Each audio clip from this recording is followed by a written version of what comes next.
नमस्कार, मी नंदेश खेडेकर. माझं कोकणच्या प्राईम टाईम बुलेटिनमध्ये आपल्या सर्वांचं स्वागत. पाहणार आहोत आजच्या ठळक घडामोडी. रायगडमध्ये अद्यापही धाकधूक. उमेदवारी निश्चित नसल्याने तटकरे समर्थक संभ्रमित तर गीते समर्थक निर्धास्त.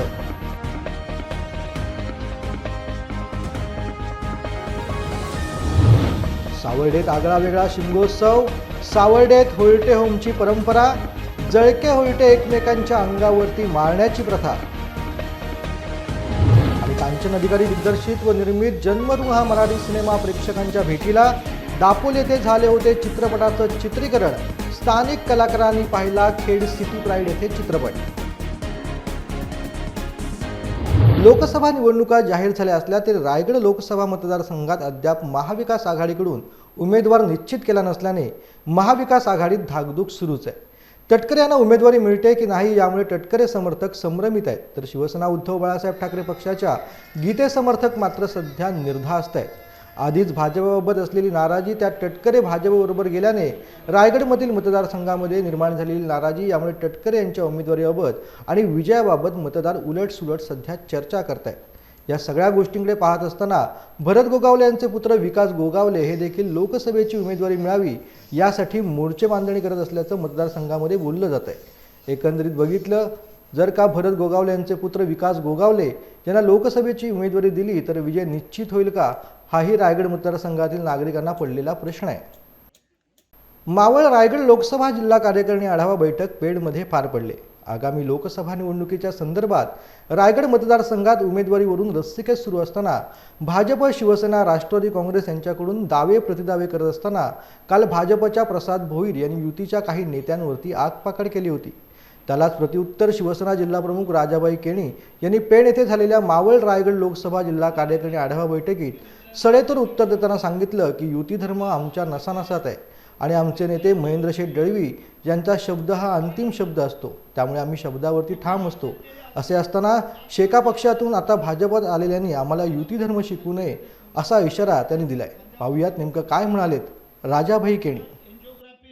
प्रसाद भोईर म्हणून या मतदारसंघाचे भारतीय जनता पार्टीचे प्रमुख कार्यकर्ते आहेत, मतदारसंघाचे अध्यक्ष आहेत. त्यांची कालची स्टेटमेंट आम्ही बघितली, मीडियाची स्टेटमेंट व्हायरल होत होती की त्याही शिंदे गटाच्या पदाधिकाऱ्यांना आणि नेत्यांना सबुरीचा सल्ला दिला. परंतु मी त्या प्रसाद भोईरला एवढं सांगू इच्छितो की कालपर्यंत शेतकरी कामगार पक्षाची भांडी घासून आलेल्यांनी आम्हाला शिंदे गटाला युतीचा धर्म काय असतो हे शिकवण्याची गरज नाही. रायगड जिल्हा शिवसेनेची कार्यकारिणी बैठक नुकतीच पेण येथे संपन्न झाली. या बैठकीत रायगड जिल्ह्यातील शिवसेनेचे भरत गोगावले, महेंद्र दळवी आणि महेंद्र थोरवे हे तीनही आमदार उपस्थित होते. यावेळी महायुतीच्या माध्यमातून रायगड लोकसभा मतदारसंघाची जागा राष्ट्रवादीच्या सुनील तटकरे यांना जवळजवळ निश्चित झाली असल्याची चर्चा रायगड जिल्ह्यात सुरू असल्याने सुनील तटकरे यांना उमेदवारी दिली तर आमचं काय, सुनील तटकरे यांना निवडून दिल्यानंतर ते पुढे युती धर्म पाळतील का, अशा प्रकारची शिवसेना कार्यकर्त्यांची शंका असल्याचं पाहायला मिळाले. रायगड जिल्ह्यातील महाडचे आमदार भरत गोगावले यांनी रायगड जिल्ह्यातील पालकमंत्री पदावरून रान उठवल्यानंतर जो शिंदेगड बाजूला होऊन जी राजकीय समीकरणे बदलली त्यात भरत गोगावले यांचे चिरंजीव विकास गोगावले यांनी देखील आता सुनील तटकरे यांच्यावर साशंकता व्यक्त करत त्यांच्याच घरात खासदारकी, त्यांच्याच घरात पालकमंत्रीपद, त्यांच्याच घरात मंत्रीपदे, मग आम्ही काय फक्त गोट्या खेळत बसायचे का, अशा प्रकारचा सवाल उपस्थित केलाय. तर कर्जतचे आमदार महेंद्र थोरवे यांनी देखील सुनील तटकरे यांच्या उमेदवारीबाबत साशंकता व्यक्त करत देशाचे पंतप्रधान नरेंद्र मोदी यांनी देशाची गॅरंटी घेतली आहे, पण रायगड जिल्ह्यात तटकरेंची गॅरंटी कोण घेणार असा सवाल केलाय. जर सुनील तटकरे यांनी गद्दारी करण्याचा प्रयत्न केला तर त्यांचा देखील राजकीय कडेलोट झाल्याशिवाय राहणार नाही.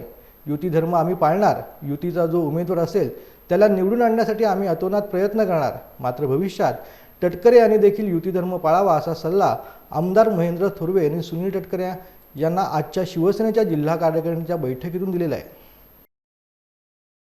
समोर देवेंद्र फडणवीस साहेब, अजितदादा पवार आणि माननीय मुख्यमंत्री 10 मिनिटांची फक्त वेळ घ्यायची आहे, कारण की यांच्या घरामध्ये मंत्री, यांच्या घरामध्ये खासदार, यांच्या घरामध्ये उद्या आमदार आणि मग आपण काय फक्त वोटा घ्यायचा का? कारण की त्यावेळेला प्रत्येक वेळेला तुम्ही आमदारची रायगड जिल्ह्याचा का त्याग करायचा? मंत्रिपदासाठी पण आपण त्याग केला, शिवसेनेवरची कुठली अडचण आली तरी आपण आमदारांनी त्याग करायचा. मग या कोकणाच्या विधान परिषदेवरती एक शिवसेनेचा कार्यकर्ता म्हणून आमची पण त्या ठिकाणी इच्छा असणार आहे. ती गॅरंटी तुम्ही मुख्यमंत्री साहेबांनी उपमुख्यमंत्री मोदी या ठिकाणी घ्यायची आहे. विकासाची जी भूमिका या ठिकाणी मांडलेली आहे ती सत्य परिस्थिती आहे की सुनीलजी तटकरेंना सुद्धा बदलावं लागेल. परिस्थिती बदललेली आहे. बदलत्या परिस्थितीनुसार त्यांना सुद्धा जे काही आपली अलायन्स आहे या अलायन्सची जी सूत्र आहेत त्याचं तत्वतन पालन त्यांना सुद्धा भविष्यामध्ये करावं लागेल. तर ते पालन करणार नसतील तर त्यांचा सुद्धा कडेलोट झाल्याशिवाय राहणार नाही. शिमगा हा कोकणातील मोठा सण. शिमगा सण विविध पद्धतीनं साजरा केला जातो. अशीच एक आगळीवेगळी परंपरा चिपळूण तालुक्यातील सावर्डे गावात आपल्याला पाहायला मिळते. सावर्डे गावी खेळल्या जाणाऱ्या होळटे होमची प्रथा फार जुनी आहे. गावातील वाडीवाडीत 9 दिवस होळी पेटवली जाते. मात्र 9व्या दिवशी होळीत अर्धवट स्थितीत जळलेली पेटकी लाकडे असतात, यालाच होळटे म्हटले जातं. ही हातात घेऊन ग्रामदेवतेच्या मोकळ्या मैदानात गावकरी आणि मानकरी मैदानाच्या दुतर्फा उभे राहून देवाच्या नावाने फाका बोंबा मारतात व एकमेकांच्या अंगावरती होळटे फेकून मारतात. हा कार्यक्रम रात्रीच्या अंधारात खेळला जातो. हा खेळ पाहण्यासाठी महाराष्ट्राच्या कानाकोपऱ्यातून शेकडो नागरिक सावर्डे येथे आवर्जून येतात.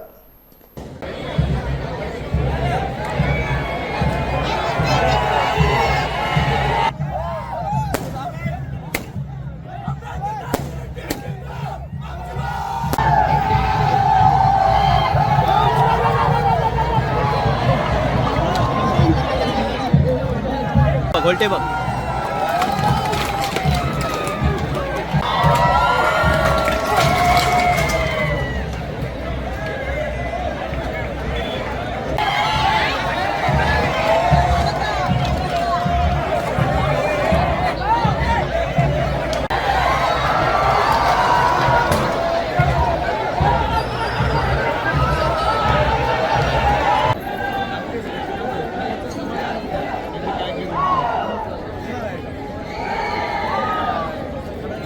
कोकणात शिमगोत्सवाचा उत्साह शिगेला पोचला असून कोकणातील शहरात व ग्रामीण भागात पारंपरिक विविध प्रथा जोपासल्या जात आहेत. गोमूचा नाच, काठखेळी, त्याचप्रमाणे शंकासूर व वेताळ राक्षस तसेच शिमग्यातील सोंग हा देखील पारंपरिक प्रथा मोठ्या उत्साहात जोपासली जाते. सध्या घरोघरी अशा प्रकारे शिमग्यातली सोंग जातात आणि आपली पारंपरिक प्रथा आणि परंपरा जोपासत आहेत. याचाच आढावा घेतलाय आमची प्रतिनिधी प्रणाली भोसले हिने. सध्या सर्वत्र शिमगोत्सव उत्साहात चालू आहे आणि कोकण हा आपल्या शिमगोत्सवामध्ये वेगवेगळ्या परंपरांसाठी ओळखला जातो. आणि आज आपल्या इथे खेड तालुक्यामध्ये संकासूर आणि वेताळ ही सोंग या ठिकाणी आलेली आहेत. आपण जाणून घेणार आहोत की हे नेमकं काय आहे. काय सांगा? हे कसं आपलं शिमग्याचं कोकणाचे पारंपरिक दृष्टीने आपण हे खेळी म्हणून बोलतो शिमग्याचे. आणि खेळी आम्ही प्रत्येक शिमग्याला आम्ही खेळी आणतो. त्याच्यात नवीन नवीन आम्ही काल शंकासुराचं आम्ही पूर्ण सोंग दाखवलं, आज वेताळाचं दाखवलं आहे. असं आम्ही नेहमी हे 2-4 दिवस आम्ही कार्यक्रम राबवत असतो. आणि सोंग आल्याशिवाय कोकणातलं कळत नाही की शिमगा आहे. आता या पुऱ्या तालुक्यात आमचे कमीत कमी या तालुक्यातील आपल्या नाहीतरी 10-15 लोकांचं गावोगावचं हे असे खेळी येतात आणि बाजारातलं वातावरण आनंदित करतात आणि लोकांना वाटतं की आता शिमगा उत्सव आलेला आहे. आणि आमचं हे एक आम्ही सर्व ह्या कले क्षेत्रातून जातो. आमचं गाव कोंडिवले आहे, आमचं शक्ती टूर आहे, आमचा भारूड आहे, तमाशा आहे, नमन आहे आणि अशा कलेतून आम्ही लोकांपर्यंत पोहोचवतो. आणि ह्या ठिकाणी आज आम्ही ऋषीदादांच्या इथे आलेलो आहोत आणि ऋषीदादांनी हे सर्व आम्हाला टीव्हीच्या माध्यमापर्यंत नेलं. आम्ही त्यांचं धन्यवाद करतो. तुम्ही हे आज यांना इकडे बोलवलंय, काय सांगाल? खेडमध्ये किंबहुना कोकणामध्ये शिमग्यातली ही सोंग आल्याशिवाय शिमगा सुरू होत नाही आणि शिमग्यातली ही सोंग आल्याच्या नंतरच खऱ्या अर्थाने या ठिकाणी शिमग्याला सुरुवात होते. आज संध्याकाळी देखील या शहरातून मडयात्रा ही निघते, त्यानंतर शिमग्याला खऱ्या अर्थाने या ठिकाणी सुरुवात होते. तर कोकणात शिमगोत्सव सुरू आहे आणि ही सोंग कोकणात प्रत्येक गावोगावी फिरत असतात, नाच करत असतात, देवीची गाणी म्हणून हा शिमगोत्सव साजरा करत असतात. माझे कोकणसाठी प्रणाली भोसले, खेड, रत्नागिरी. किल्ल्या रायगडाच्या पायथ्याशी असलेल्या महाड तालुक्यातील कोंझर गावचं ग्रामदैवत असलेल्या श्री वाघजाई देवीची वार्षिक उत्सव सालाबादप्रमाणे यावर्षी देखील उत्साहात साजरा झाला. यावेळी विविध धार्मिक सांस्कृतिक कार्यक्रम ग्रामस्थांनी आयोजित केले होते. या परिसरातील आणि गावातील ग्रामस्थांनी देवीच्या दर्शनाला विविध शहरातून हजेरी लावली होती. देवीच्या उत्सवाच्या निमित्ताने चाकरमानी देखील मोठ्या संख्येने सहभागी झाले होते. तर या सोहळ्यानिमित्ताने गावात विविध धार्मिक कार्यक्रमांचं आयोजन देखील करण्यात आलं होतं. जगन्माता आणि वाघजाई माता आणि हिचं खऱ्या अर्थाने गांधारी नदीच्या किनारी एक 200-250 वर्षापूर्वी एक उगमस्थान आहे, ते स्वयंभू देवस्थान आहे आणि ही सर्वांच्या नवसाला सर्वांच्या हाकेला पावणारी देवता आहे. सर्व कोंजरवासीय अगदी लहान थोरापासून हिची भक्तिभावाने पूजा करतात, सेवा करतात आणि असे आम्ही आज हे 31वं वर्ष आम्ही तिचा हा मंदिराचा जीर्णोद्धार करून 31 वर्ष पूर्ण झाली आणि असे 31 वर्षापासून अनेक आम्ही मोठमोठे कार्यक्रम करत सर्व भक्तगण या ठिकाणी या कार्यक्रमामध्ये सामील होतात. आनंदाने गुणागोविंदाने नाचत असतात. साधारणतः सकाळी 5:30 वाजल्यापासून या आम्ही भक्तिमय कार्यक्रमाला सुरुवात करतो. सकाळी 5:30ला प्रभात फेरी, दिंडी, पालखी सोहळा असतो. त्याच्यानंतर 7 वाजता कलश पूजन, ध्वजारोहण, मातेच्या मूळ स्थानकावरती ज्या ठिकाणी आई मातेचं मूळ स्थानक आहे गांधारी नदीच्या किनाऱ्यावर त्या ठिकाणी अभिषेक केला जातो. सत्यनारायणाची महापूजा केली जाते आणि त्याच्यानंतर महाप्रसाद येणाऱ्या सर्व भाविकांना कोंजर ग्रामस्थांच्या वतीने दिला जातो आणि विविध प्रकारचे सांस्कृतिक करमणुकीचे कार्यक्रम करून या कार्यक्रमाची सांगता होते आणि ह्या कार्यक्रमामध्ये या कोंजर गावाच्या परिसरातील पंचकृतीला असंख्य लोक भाविक मातेच्या दर्शनाला येत असतात आणि ह्यात येणाऱ्या प्रत्येक भाविकाला मातेची प्रचिती आलेली आहे, ती नवसाला पावणारी आहे आणि आपल्या मनकामना आपल्या इच्छा ती आई जगदंबा पूर्ण करते असा सगळ्यांचा पूर्ण विश्वास बसलेला आहे आणि म्हणून खऱ्या अर्थाने या आई जगदंबेचा या वाघजाई मातेचा महिमा संपूर्ण पंचकृषीमध्ये पसरलेला आहे. वाघजाई मातेचं मंदिराचा जीर्णोद्धार 1993 साली झाला आणि त्याची आठवण म्हणून दरवर्षी सालाबादप्रमाणे आम्ही तिथीप्रमाणे या मंदिराचा ह्याचा वाघजाई मातेचा उत्सव सोहळा हा साजरा करत असतो. या वाघजाई मातेच्या चरणी या गावामधून नोकरीच्या निमित्ताने सुरत, मुंबई, अहमदाबाद, बडोदा, रोहा, महाड, पुणे अशा ठिकाणी नोकरीसाठी गेलेली सर्व चाकरमानी मंडळी आपल्या मुलाबाळांसहित कुटुंबासहित या उत्सवासाठी वेळात वेळ काढून येत असतात, हजर होत असतात आणि त्या होळीच्या 2 दिवस आधी हा उत्सव येत असल्यामुळे सर्वांना होळीचा सुद्धा लाभ मिळतो आणि ह्या उत्सवाचा सुद्धा लाभ मिळतो. भारतीय महिला फेडरेशनद्वारा आयोजित शहीद दिवस हा कार्यक्रम महात्मा गांधी वाचनालय पेण येथे आयोजित करण्यात आला होता. क्रांतिकारकांनी भारत देश स्वतंत्र होण्यासाठी ब्रिटिश साम्राज्याच्या विरोधात क्रांतिकारी संघर्ष केला होता. जुलमी ब्रिटिश सरकारने भगतसिंग, सुखदेव, राजगुरू या तरुण क्रांतिकारकांना फाशी दिली. म्हणूनच 23 मार्च शहीद दिन क्रांतिकारक विचारांचं स्मरण करण्यासाठी संपन्न केला जातो. यावेळी भारतीय महिला फेडरेशनच्या रायगड जिल्हाध्यक्ष व सामाजिक कार्यकर्त्या मोहिनी गोरे यांनी पेणमधील घरकाम करणाऱ्या महिला यांची एक संघटना करून त्यांनी प्रथमच भारतीय महिला फेडरेशनच्या महाराष्ट्र राज्याच्या सचिव लता भिसे सोनावणे यांच्या मार्गदर्शनाखाली संघटनेची स्थापना केली.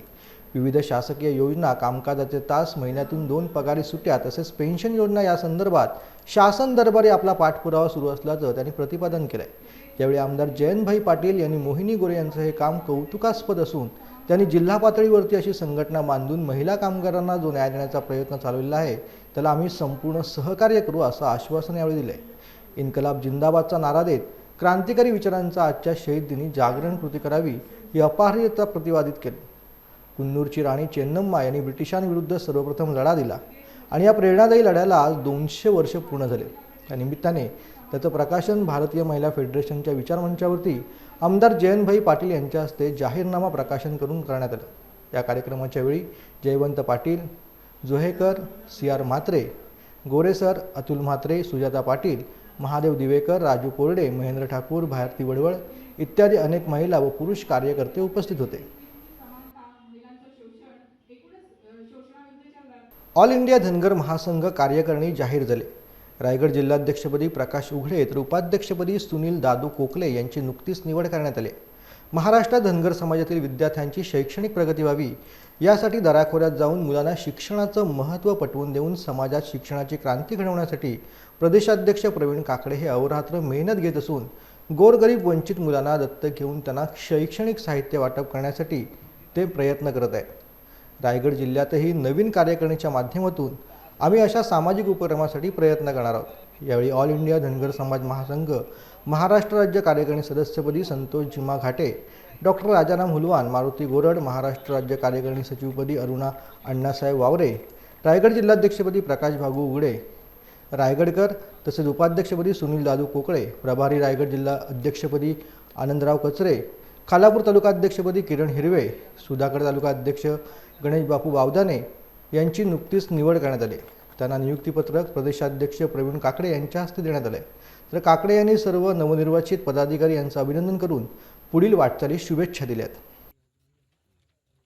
मी विद्यार्थ्यांना अशा प्रकारे किंवा समाजातल्या युवकांना असं आव्हान करू इच्छितो की समाजानं जास्तीत जास्त आपला स्वतःचा विकास करावा, स्वतः शिक्षण घ्यावं, स्वतः कुटुंबाची प्रगती करावी, स्वतः समाजाचा मग राष्ट्राचा आणि महाराष्ट्राचा विकास निश्चितच होईल. पण खऱ्या अर्थानं समाजाला एकसंघ करण्यासाठी विद्यार्थ्यांना जास्तीत जास्त शिक्षणाच्या प्रवाहात आणण्यासाठी ऑल इंडिया धनगर समाज महासंघाच्या वतीनं व अहिल्यादेवी सामाजिक व शैक्षणिक विकास ट्रस्टच्या वतीनं जेवढे का सहकार्य लागेल ते निश्चितपणानं आपण केल्याशिवाय राहणार नाही. कारण ते आमचं परम कर्तव्य आहे. कारण ज्या समाजामध्ये ज्या जातीमध्ये जन्म झाला त्या समाजाचं ऋण कधी आपल्याला विसरता येणार नाही. आणि तीच खऱ्या अर्थानं मला वाटतं की समाजसेवा आहे.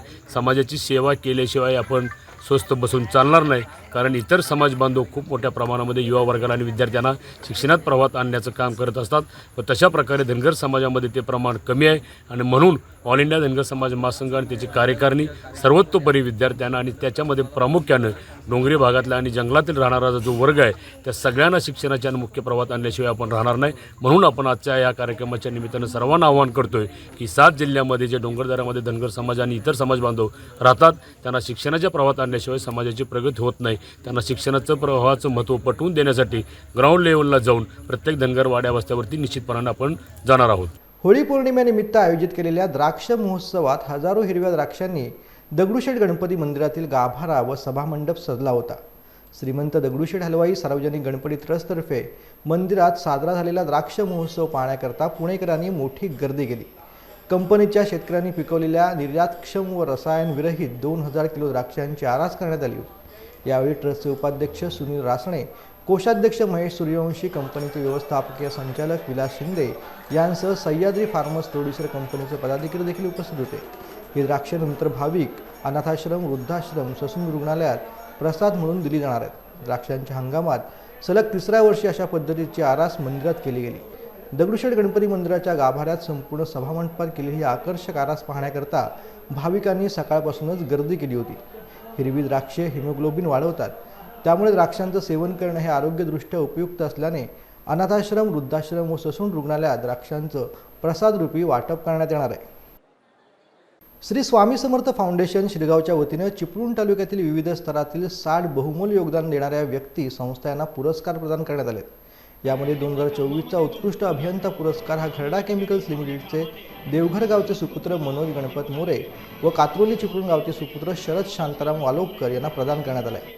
लोटे येथील खर्डा केमिकल्स लिमिटेडमध्ये रसायन अभियंता म्हणून मनोज मोरे व शरद वालोपकर कार्यरत असून रोटरी क्लब लोटे आणि रोटरट क्लब लोटे यांच्या मार्फत विविध सामाजिक उपक्रमात त्यांचा सहभाग असतो. याची दखल श्री स्वामी समर्थ फाउंडेशन शिरगाव यांनी घेऊन हा पुरस्कार त्यांना बहाल केला आहे. प्रसिद्ध लेखक दिग्दर्शक कांचन अधिकारी यांनी दिग्दर्शित व निर्मित केलेला जन्मऋण हा मराठी सिनेमा सध्या प्रेक्षकांच्या भेटीला आला आहे. या चित्रपटाला प्रेक्षकांनी चांगलाच प्रतिसाद देखील दिला आहे. यामध्ये अभिनेते मनोज जोशी, सुकन्या मोने कुलकर्णी, तुषार कावळे, अनघा अतुल, सुशांत शेलार तर हा चित्रपट दापोली येथे चित्रित झाल्याने येथील स्थानिक कलाकार शशी पेंडसे, विराज जोशी, कपिल पेंडसे यांनी देखील अप्रतिम भूमिका या चित्रपटात साकारलेल्या आहेत. आज या तिन्ही स्थानिक कलाकारांनी खेड येथे सिटी प्राईड आनंद या सिनेमागृहात येऊन हा चित्रपट प्रेक्षकांसमवेत पाहिला आहे. यावेळी खेडवासियांच्या वतीने वसंत सोमणी यांची भूमिका करणारे अभिनेते शशी पेंडसे, शिकलगार भूमिका करणारा अभिनेता विराज जोशी आणि म्हादूची भूमिका करणारा कपिल पेंडसे यांचा पुष्पगुच्छ देऊन सत्कार देखील करण्यात आला आहे. जन्मऋण हा चित्रपट सत्य परिस्थितीवरती आधारित आहे. आजकाल आईवडिलांना सोडून मुलं परदेशात जातात. मुलं विमानतळावरती सोडून परदेशात गेल्यामुळे पालकांची दुर्दशा होते. अशावेळी पालकांची दुर्दशा की मुलांचं खडतर करिअर असा प्रश्न उपस्थित होतो. अशावेळी आईवडिलांनी देखील स्वतःला बळकट करणं गरजेचं आहे हे सांगणारा जन्मऋण हा चित्रपट आहे. यावेळी वसंत सोमण यांची अप्रतिम भूमिका साकारणारे दापोलीचे कलाकार अभिनेते शशी पेंडसे यांनी माझे कोकणशी खास बातचीत देखील केली आहे. नमस्कार. आज हा इथे आपल्या इथे जन्मऋण म्हणून मराठी चित्रपट आपल्या ह्या इथल्या आनंद थिएटर सिटी प्राईडला लागलेला आहे. सर्वत्र महाराष्ट्रात हा रिलीज झालेला आहे. कौटुंबिक चित्रपट आहे. श्री गणेश फिल्म आणि श्री अधिकारी ब्रदर्स हे नावाजलेलं नाव आहे, त्यांनी याची प्रस्तुती केलेली आहे. याचे दिग्दर्शिका कांचन अधिकारी म्हणजे दामिनी वगैरे सिरियलसाठी ज्यांनी प्रसिद्धी मिळवलेली होती आहेत, त्यांची प्रसिद्धी आहे, त्यांनी हे दिग्दर्शन केलेलं आहे. याच्यामध्ये लीड रोल आहेत ते आपले आभाळमायाची तुम्हाला जोडी आठवत असेल, त्याच्यामध्ये प्रसिद्ध झालेले मनोज जोशी आणि सुकन्या कुलकर्णी मोने याचा लीड रोल करतायत आणि त्यांच्या मुलाचं काम तुषार कावळे एक नवोदित उत्तम कलाकार आहे त्यांनी केलेलं आहे. आणि आता अन्य जे आहेत त्याच्यामध्ये सुशांत शेलार आहेत, हेही एक त्याच्यामध्ये आपल्याला नावाजलेले कलेक्टरचा रोल करतायत. अशी नावाजलेली मंडळी आहे, त्यासोबत काही स्थानिक आहेत. त्याच्यामध्ये मी शशी पेंडसे, विराज जोशी, कपिल पेंडसे हे स्थानिक आहोत. आपल्या दापोलीमध्ये आसूद भाग जो गारंबी म्हणून एक ज्याला नावारूपाला आलेली प्रसिद्धी मिळालेली आहे, त्या परिसरामध्ये ह्या फिल्मचं शूटिंग झालेलं आहे 80%. उर्वरित काही भाग जो आहे तो मुंबईत झालेला आहे. सगळीकडे उत्तम रिस्पॉन्स आहे. आपल्या खेडवासियांनी, दापोलीवासियांनी, कोकणातल्या लोकांनीसुद्धा आपल्या परिसरात घडलेला पिक्चर, छापलेला पिक्चर म्हणजे शूट केलेला पिक्चर म्हणून याला भरभरून प्रतिसाद द्या. शहरात मिळतो आहे तसाच आपल्याकडेही मिळू दे. लोक म्हणजे अजूनही येतील. इथल्या निसर्गाच्या प्रेमात तर ते आहेतच. पिक्चर चांगला आहे, कौटुंबिक गोष्ट आहे. याच्यापेक्षासुद्धा आता सातत्याने कानावर येणाऱ्या ज्या काही घटना आहेत, मुलं, वडील, आई किंवा कुटुंबातले नेक्स्ट जनरेशन आणि मागचं जनरेशन ह्यांच्यातला जो एक थोडासा दुरावा वाढत चाललेला आहे, हा बेस आहे या गोष्टीचा. तुम्ही कथा ऐकलेली असेल की तो मुलगा परदेशात जातो, इकडचं सगळे जो काय त्यांची जे काय कुटुंबाची म्हणून जी काय व्यवस्था आहे, शेती आहे, आईवडिलांकडनं ती त्यांना फसवून विकतो. त्यांना घेऊन परदेशी द्यायला म्हणून जातो आणि विमानतळावरती त्यांना एकटा सोडून तो निघून जातो आणि त्यांना बेघर करतो. ही त्यातली बेसिक कथा आहे. हे मी त्यातलं तुम्हाला 1 लाईन सांगितली, पण ही अवस्था आज आपल्याकडे बऱ्याच ठिकाणी दिसत आहेत. वृद्धाश्रम आपल्याकडे वाढलेले दिसत आहेत. स्वीकारायला काही हरकत नाही, पण फसवणूक करून जेव्हा मागच्या पिढीची जेव्हा अशी लुबाडणूक होते, त्यांना बेघर केलं जातं, तेव्हा आता आपण थोडंफार त्याविषयीच्या कायद्यांचीही माहिती करून घेणं हे गरजेचं आहे. म्हणजे कसं आहे, माया ही प्रत्येक आईवडिलाला आपल्या मुलांविषयी आहेच आहे, असतेच, असायलाच हवी, पण ती डोळस असायला हवी. अतिविश्वासानं सह्या करून तुला आता हवं आहे ना म्हणून तू कर काहीतरी, चल तू पुढे जा, हा त्यांचा व्ह्यू असतो. पण तो खरंच डोळस हवा. आंधळेपणानं माया करू नये. त्या आंधळेपणानं केलेल्या मायेचे परिणाम काय आहेत, तो हा पिक्चर आहे. आता वेळ झाली प्राईम टाईममध्ये इथेच थांबण्याची. मात्र तुम्ही कुठेही जाऊ नका, पाहत राहा फक्त माझे कोकण.